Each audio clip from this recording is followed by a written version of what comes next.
Hermanos, muy buenas tardes, un saludo a todos ustedes. Hoy es enero 21 del 2022.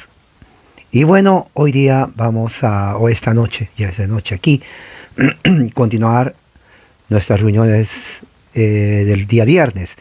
El tema de ahora es muy importante.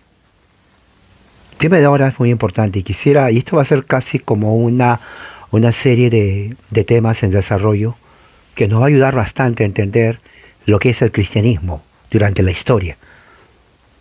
¿Ok? Es muy importante que sepamos esto. El cristianismo no empezó hace 100 años con grupos, diríamos, evangélicos o pentecostales. Tampoco inició con los puritanos. Tampoco inició con Lutero, ni con Calvino. El cristianismo tiene muchos siglos. Va hasta el momento en donde Pedro y los apóstoles en el aposento alto, cuando ellos reciben la promesa del Espíritu Santo, entonces ellos comienzan a alabar a Dios en diferentes idiomas y lenguajes de ese entonces. Cuando Pedro entonces se levanta y da el mensaje a los judíos, a los prosélitos que vinieron en el día de Pentecostés, es ahí cuando empieza la iglesia.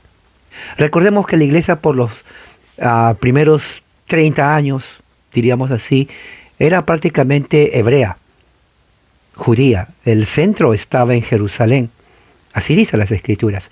Entonces Jerusalén era la madre iglesia. Jerusalén era como el cuartel general del cristianismo. Estaban los apóstoles, estaba Santiago, estaba Juan, estaba Pedro, los líderes de la iglesia de ese entonces, ¿no? Y también estaban rodeados ya de ancianos o presbíteros y también de obispos, que en ese entonces tanto la palabra episcopo o presbiterio se usaban de una forma, diríamos, indiscriminada.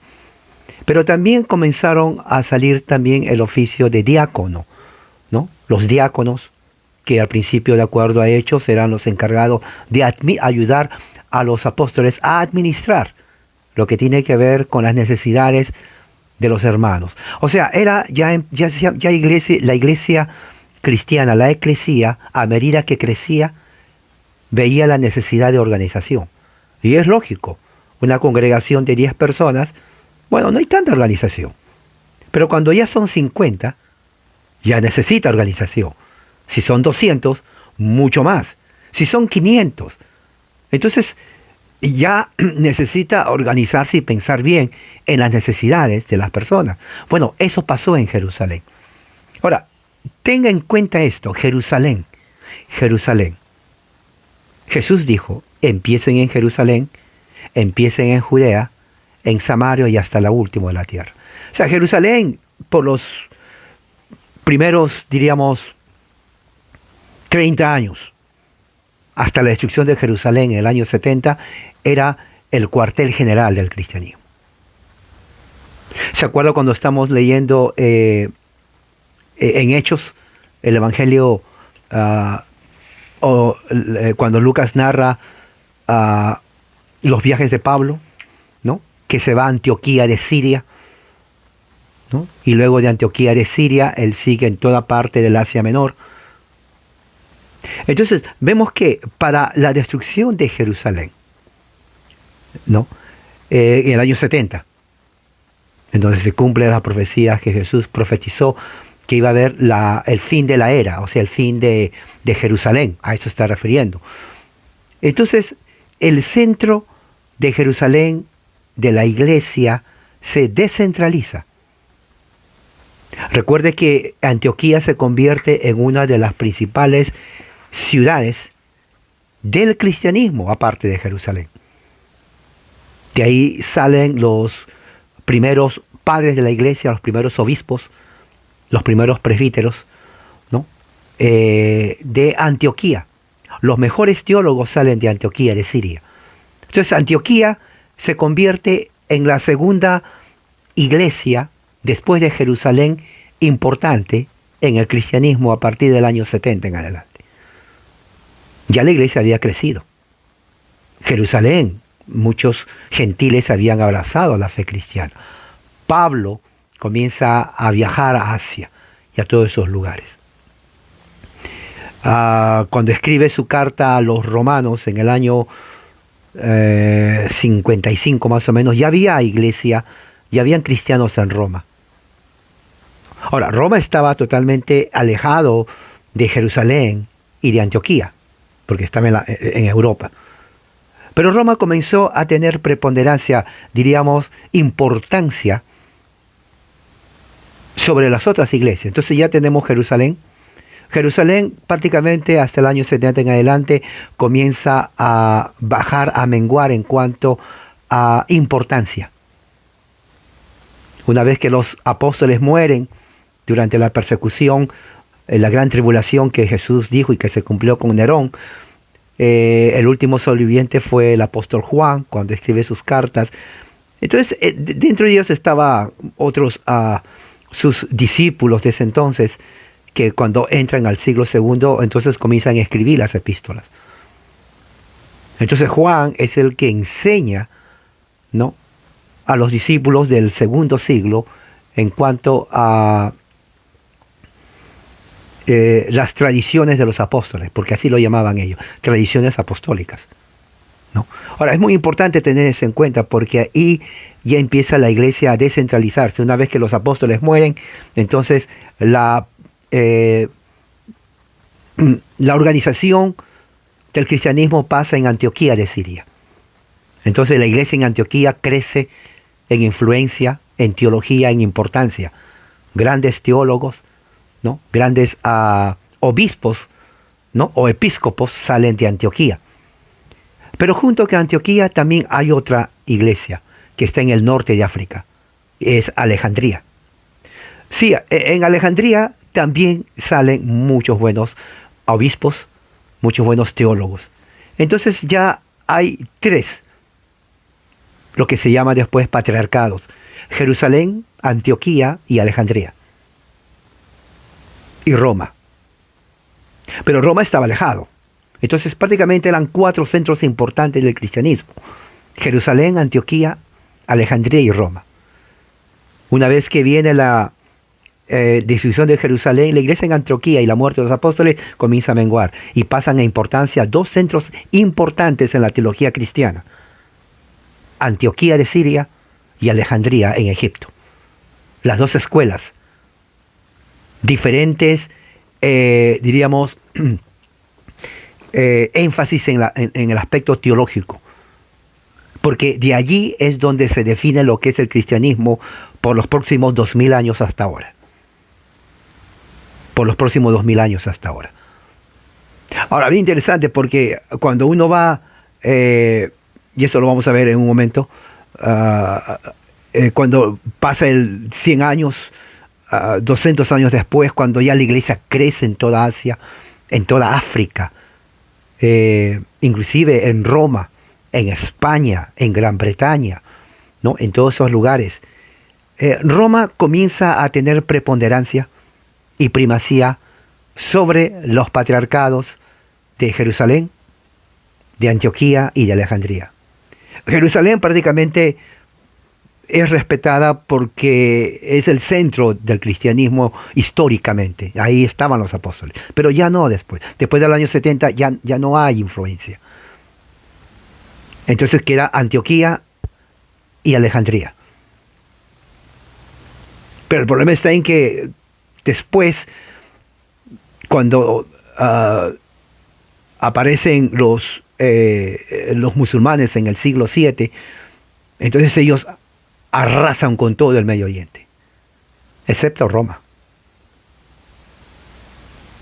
Entonces Roma prácticamente ya comienza, los obispos de Roma comienzan a tener primacía, autoridad y reconocimiento en los 5 patriarcados. ¿Cuál es el 5.º patriarcado? Constantinopla. Entonces, dentro del mundo cristiano, esto estamos hablando de los primeros 400 siglos, son 5 patriarcados importantes en la iglesia. Jerusalén, pero que mengua, después de la destrucción de Jerusalén ya no tiene influencia. Quedan entonces 4, Antioquía y Alejandría. Los mejores teólogos y obispos de la iglesia cristiana salen de Antioquía de Siria y de Alejandría. Esta es la historia del cristianismo. Compiten entre ellos. Pero por circunstancias históricas, Roma comienza a subir, el obispo de Roma comienza a tener preponderancia, autoridad y preeminencia sobre todas las áreas, sobre todos los sínodos y sobre todas las arquidiócesis de ese entonces. La segunda Roma es puesta por Constantino, de Constantinopla. Y la historia es interesante porque durante los primeros 1000 años en adelante, el cristianismo se desarrolla así. Dios ha estado salvando, expandiendo su reino a través de las iglesias que él tenía en Roma, de las iglesias en Constantinopla, de la iglesia en Antioquía de Siria, de la iglesia en Alejandría en Egipto y en Jerusalén. Eso es mucho antes que aparezca Lutero y Calvino, mucho antes que aparezcan todas las sectas pentecostales y evangélicas de Norteamérica en el siglo XX.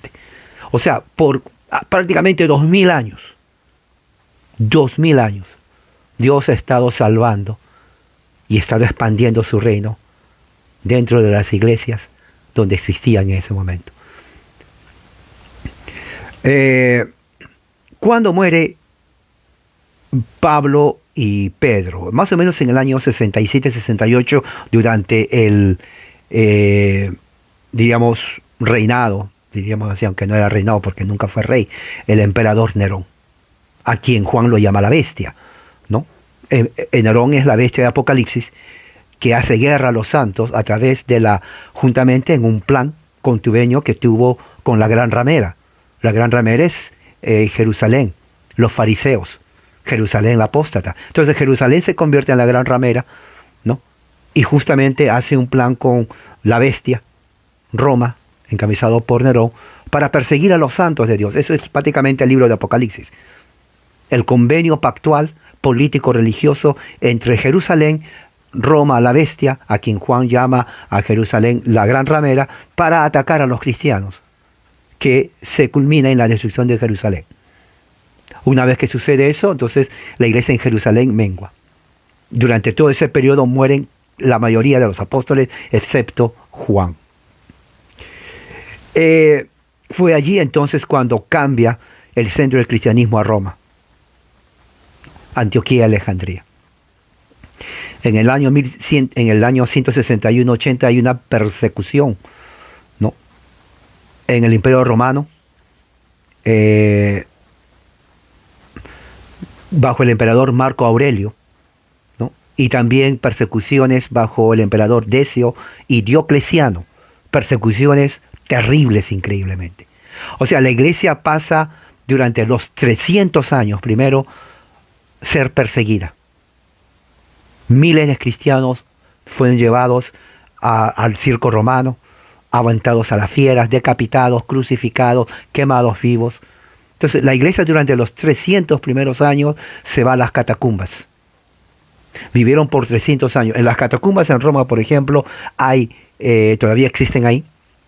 Ahí uno puede ver cómo el lugar donde vivían los cristianos por 300 años. Inscripciones. Una de las inscripciones es interesante porque uno puede ver ya que antes del siglo III, más o menos entre el año 161 al año 260, ¿no? Ya había inscripciones en donde a los obispos los llamaban papa.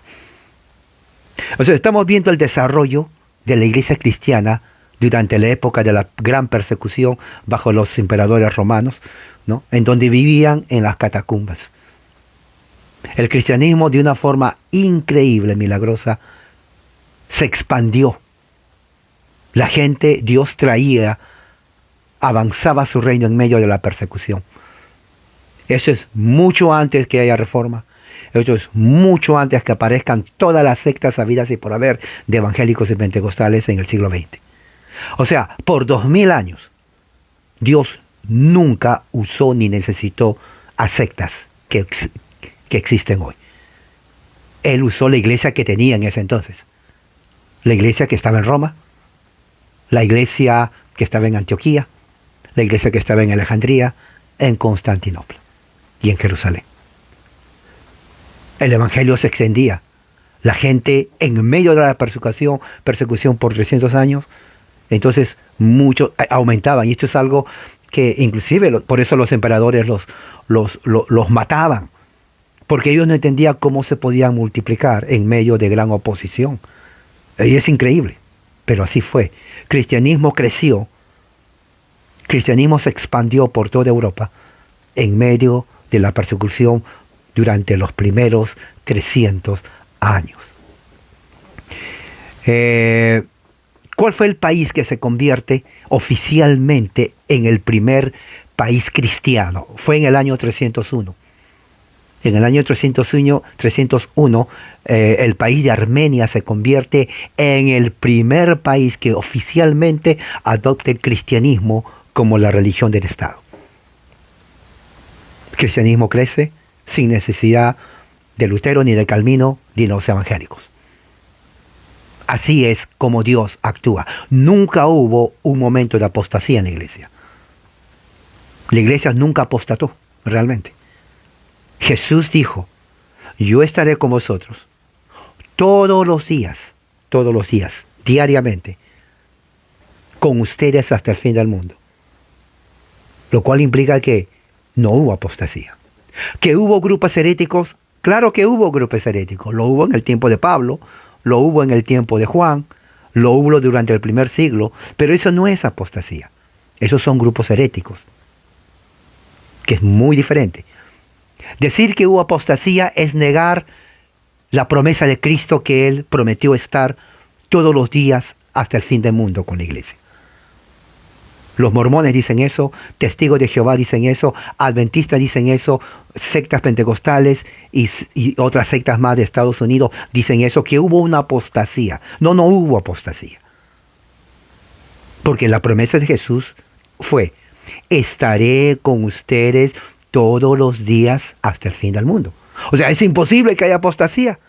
Si Jesús promete estar ahí todos los días, entonces ¿dónde está la apostasía? Porque si hubo apostasía, entonces Jesús nos engañó. O simplemente no le importó. Y todo esto es un reverendo teatro que hemos perdido el tiempo. Entonces, si se dan cuenta, por los 300 primeros años, la iglesia crece. En el año 312, el emperador Constantino de Roma, según él, cuenta que tuvo una visión en el cielo, ¿no? En donde le dice, por este signo conquistarás. Y él derrota en una guerra a su rival Maxentius en la batalla del puente de Milviano. Él lo tomó como una señal de Dios. Y en el año 313, él decreta un decreto, el decreto de Milán, ¿no? En donde él firma, y también otros oficiales, todos ellos paganos, escuche bien, paganos, en donde ellos decretan la libertad de religión para cada uno, libertad de religión. Cristianismo entonces pasa a ser, después de 300 años de ser perseguido y esconderse en la catacumba, pasa a ser religión reconocida en el Imperio Romano, oficialmente reconocida, y todos los cristianos ya no tienen que esconderse en las catacumbas, ya no tienen que huir, sino al contrario pueden salir libres como todo ciudadano con derechos y deberes y practicar la religión cristiana como quieran libremente sin que nadie les persiga. Y así fue. Algo bien interesante que quiero decir esto. El decreto de Milán fue escrito en el año 313. Es el primer documento de libertad de religión escrito por emperadores paganos, no cristianos, paganos. O sea, la libertad de expresión, la libertad de religión, se podría decir, fue en el año 313 por el emperador pagano Constantino y sus oficiales también, que no eran cristianos. Entonces muchos salieron de las catacumbas a la libertad. Ellos no sabían qué era vivir en libertad, porque durante 300 años fueron perseguidos. Solamente sabían vivir en las catacumbas. Pero ahora no.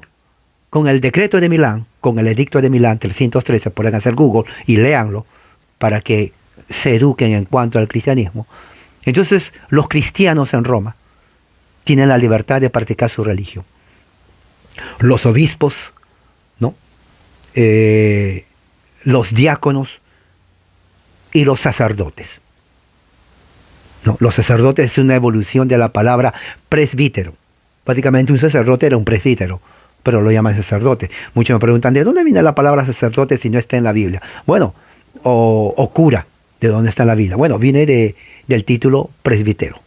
De ahí viene, fue una evolución, diríamos, orgánica, organizacional, en donde a los presbíteros se les llama curas o se les llama sacerdotes, en cada parroquia que había. Y así fue la evolución. Okay.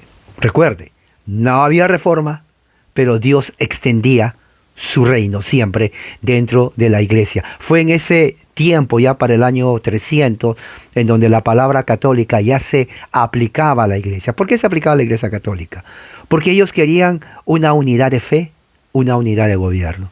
Católico significa completo, universal. Entonces la iglesia completa, universal, solamente hay una, la iglesia cristiana. No había otra. Entonces el título católico tiene que ver con la unidad, ¿no? Lo completo de lo que es la iglesia católica, ¿no? Eso aparece en el siglo, en los años 200 en adelante, ya comienzan a decir la iglesia católica. O sea, no había otra iglesia. La única iglesia es la iglesia católica.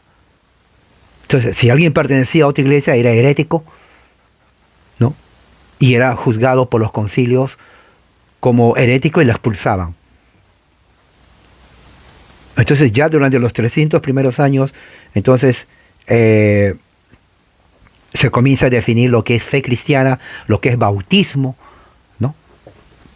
Lo que son los sacramentos, lo que es la liturgia, ¿no? Había puesto en WhatsApp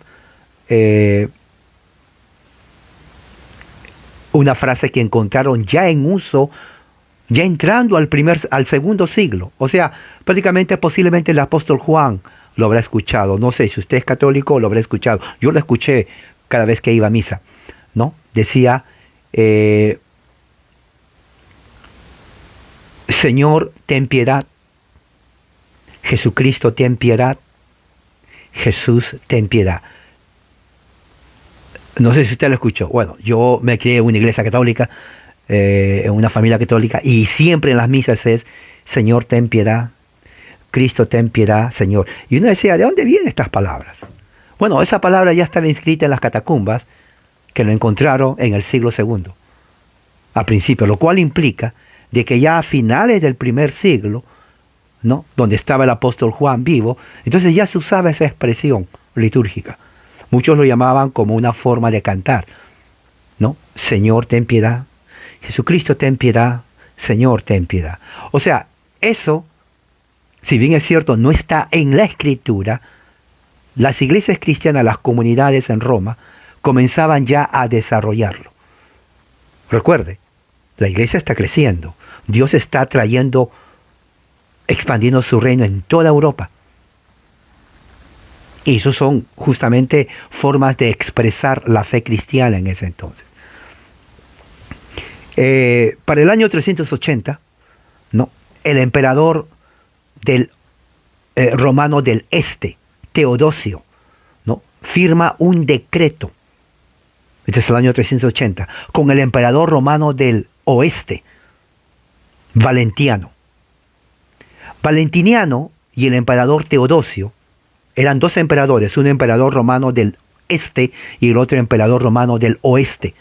En el año 380, febrero 27, firman un decreto, ¿no? En la presencia de muchos obispos, en donde no solamente el cristianismo era ya tolerable, cada uno practicaba su fe, sino que en el año 380, ambos emperadores romanos del Este y el Oeste proclaman que el cristianismo es la religión oficial del Estado. Oficial del Estado. Fíjese, en el año 313, Edicto de Milán. Ya no hay persecución de cristianos. Todos salen de las catacumbas, todos, absolutamente todos, tienen la libertad de adorar al Dios que ellos quieren.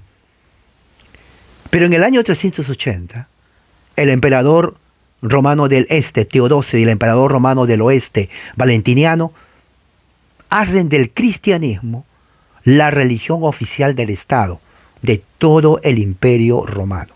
Ahora, ahí no queda eso, sino que juntamente con eso, ellos edictan castigos en las religiones paganas y en aquellos que no se someten al cristianismo. En otras palabras, después de haber estado por 300 años siendo perseguidos, los cristianos pasan de ser perseguidos a los que persiguen. Fíjese cómo la política cambia totalmente el panorama.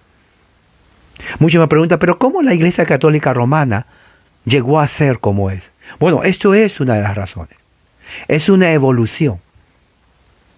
Como la primacía de Roma llegó a ser prácticamente la primacía y la representante del cristianismo en el occidente.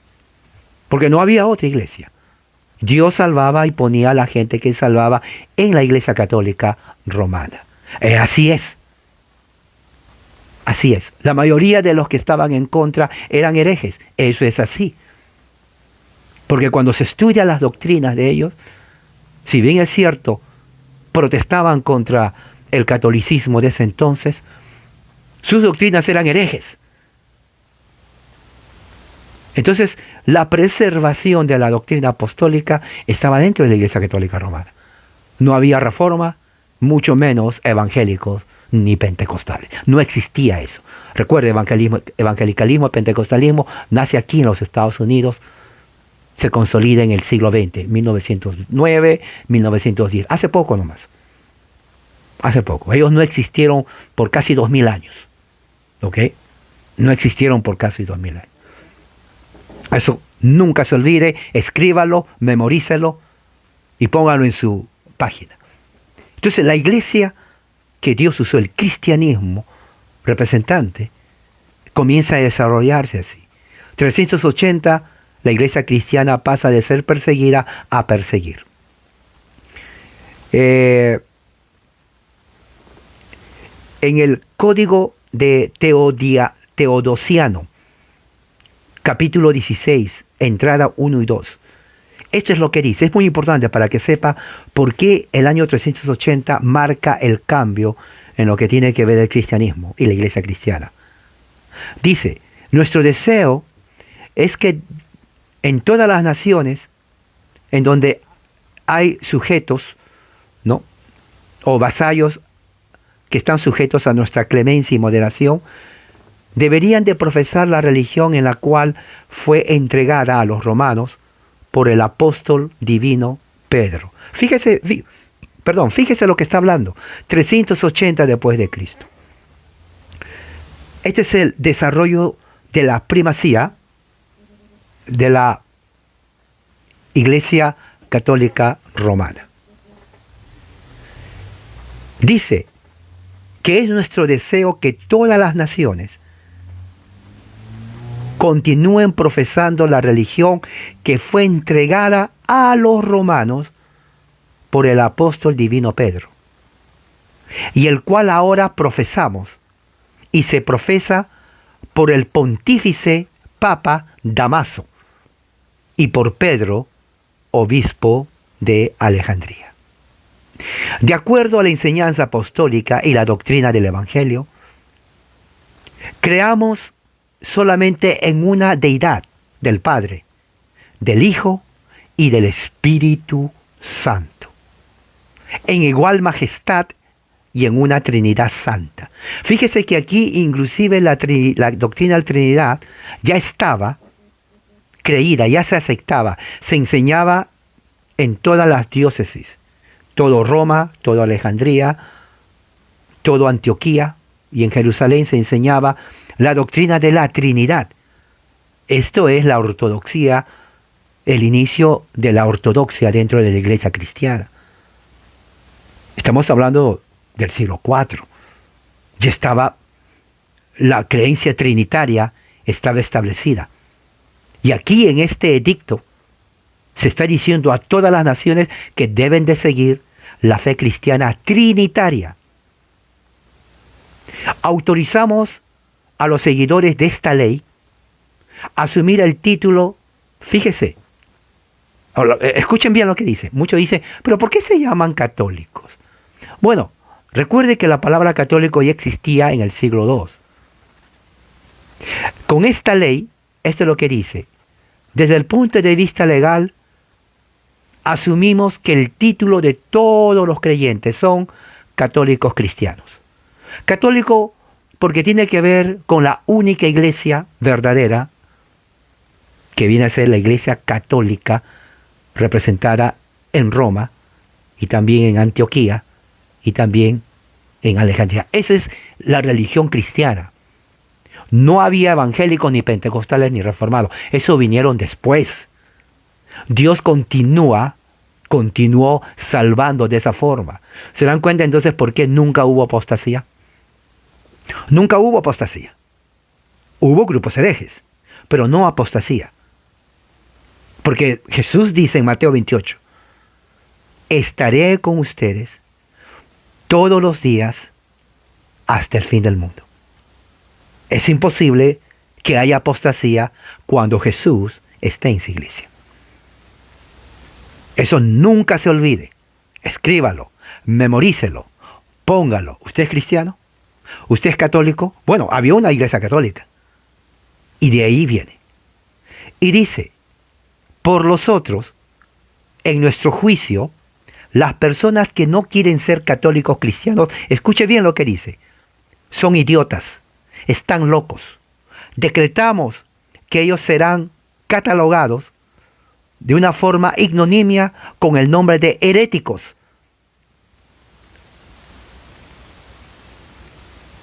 Y, por lo tanto, aquellos que rechazan el título de católico no podrán entrar a los conventos ni tampoco en sus iglesias. Ellos sufrirán en primer lugar que serán expulsados a la condenación divina y en segundo lugar al castigo de la autoridad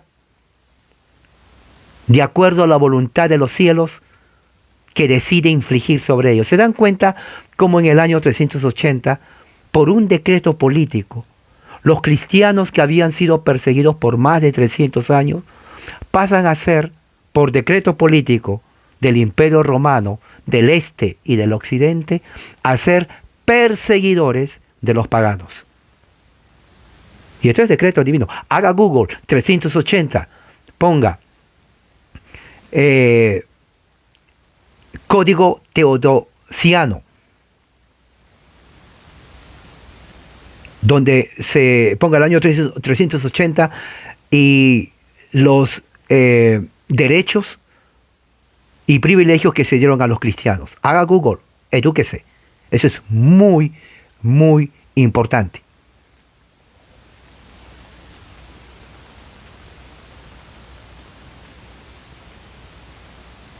Claro, hubo muchos herejes. Ahora, los que protestaron contra esto, muchos, por ejemplo, hay sectas que dicen, no, pero protestaron, pero su secta, sus enseñanzas eran heréticas. Eran heréticos. Recuerde que la herejía empezó con Pablo en Gálatas. Lea el libro de los Hechos. O sea, la herejía no empezó después, empezó con Gálatas. Lea el libro de Gálatas. Lea Judas. ¿Qué dice Juan? Salieron de nosotros, pero no eran de nosotros. Porque si hubieran sido de nosotros, se hubieran quedado con nosotros. Pero salieron de nosotros para que sepan que no todos son de nosotros. Ahora, esto es importantísimo porque esto nos ayuda a entender cómo va la evolución. 381, el Concilio de Constantinopla declara que el obispo de Constantinopla tendrá primacía de honor. Este viene a ser el patriarcado de Constantinopla. Primacía de honor después del obispo de Roma. O sea que ya para el año 381 se aceptó en todas en los patriarcados que el obispo de Roma tenía la primacía. Luego de Roma viene el obispo de Constantinopla y se le llamó la Nueva Roma. Sin embargo, los papas de Roma rechazaron eso. Damaso, Gregorio el Grande, ellos rechazaron confirmar, ¿no? Porque ellos decían, si ponemos a otro como la Nueva Roma, entonces la iglesia se va a dividir. Y en realidad muchos dicen, no, es que ellos querían poder. Sea lo que sea, tenían razón, la iglesia se dividió. Porque al haber dos patriarcados con igual poder, oiga, si uno no estaba de acuerdo con este, ¿qué cree que va a pasar? Ellos van a hacer lo que van a hacer, porque tienen igual poder. Entonces vemos desde el principio que en el aspecto político, antes de la división de la Iglesia Ortodoxa en el siglo XI y antes que aparezca Lutero y Calvino en el siglo XVI, ya en el año 381, al declarar a Constantinopla como la Nueva Roma, ya empezaron los problemas políticos y de poder. Desde el principio la iglesia cristiana ha sido así. Los de Antioquía no se llevaban bien con los de Alejandría. Los de Roma tampoco se llevaban bien con los de Constantinopla. Eso es la iglesia cristiana. Eso es nuestra raíz. Nosotros tenemos esa herencia. Usted es católico, yo soy católico. Es imposible decir, como dicen sectarios, oh, yo no soy católico, yo soy de la iglesia pentecostal del quinto cielo. Eso es tontera. Sí lo es, pero no es histórica. No es histórica. La historia viene desde aquí. La iglesia cristiana durante los 2000 años ha sido imperfecta. Siempre lo fue y lo es ahora. No existe, ni existió, ni existirá un momento, un año o un siglo en donde diga, oh, aquí fue el siglo de la paz en los cristianos. No, porque aún recuerde cuando estudiamos la Reforma. ¿Qué pasó cuando estudiamos la Reforma? Guerras entre protestantes y católicos. Guerra entre luteranos y calvinistas. Matanzas y masacres contra los hugonotes, y los hugonotes tenían que también pelear y matar. Pactantes escoceses presbiterianos peleando a muerte con las tropas realistas católicas. Todo el siglo de la Reforma, del siglo XVI hasta el siglo XVII, más de prácticamente tercera parte de europeos llenaron de sangre toda Europa. Absolutamente toda Europa. Eso es cristianismo. ¿Ok? Eso es cristianismo. Solamente en 100 años. Toda Europa se llenó de sangre. Entre cristianos, protestantes. Ahora, ¿qué pasó en el siglo IV? Bueno, en el siglo IV, esto es lo que dice. Roma ya se había constituido como el patriarca supremo. No había otro. Segundo viene Constantinopla. Así era y así lo aceptaron. Pero había problemas políticos. Pregunto, ¿habían salvos en ese tiempo? Claro que sí, no había otra iglesia. En medio de eso, Dios seguía salvando y engrandeciendo su reino. No había reforma, no había puritanos, no había ninguna clase de secta reformada, menos aún sectas evangélicas o pentecostales. Ni existían. Habían herejía, como lo vamos a ver más adelante, pero no ahora. Pero la iglesia crecía, se extendía. 451, Concilio de Calcedonia establece Constantinopla como el patriarcado con jurisdicción sobre Asia Menor. Y eso no le gustó a Roma. Pero así fue. Así fue.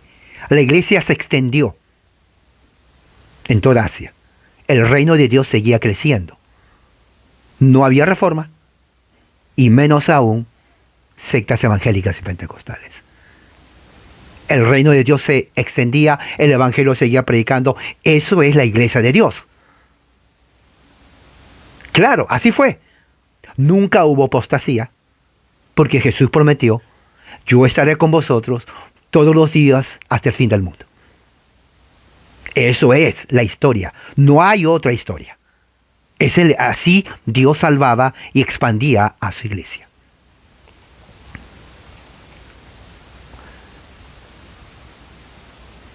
Y bueno, después de esto, ya cuando se entra al siglo IV y el siglo V, es donde aparecen los concilios, ¿no? Los concilios eran necesarios. ¿Por qué? Porque ahí se definió lo que es la doctrina de la cristología, donde hubo muertos también. Los concilios no solamente se debatía, se peleaban entre facciones de obispos.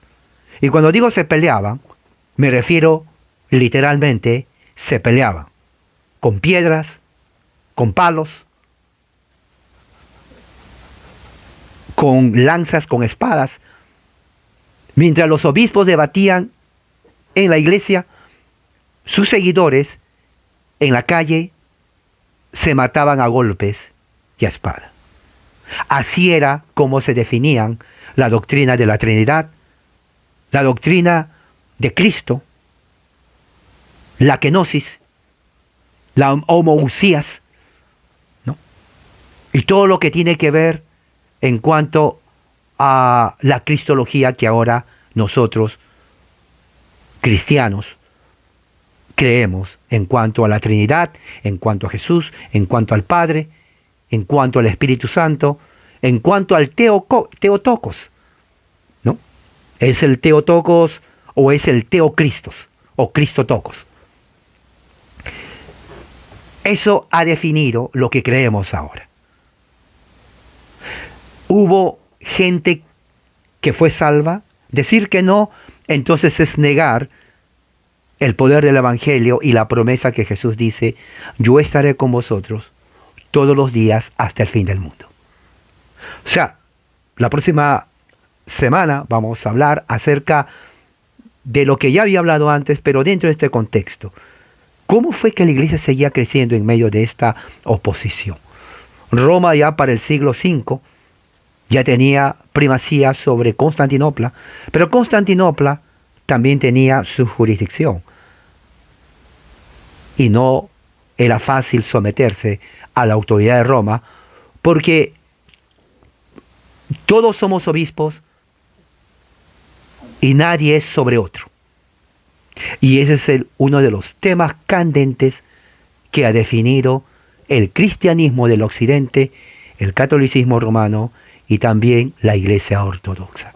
Estos son siglos antes que aparezcan lo que viene a ver, lo que tiene que ser con Lutero, con Calvino y con el resto habidos y por haber de sectas, facciones y cultos que más tarde pululan en Europa y luego viene a las Américas.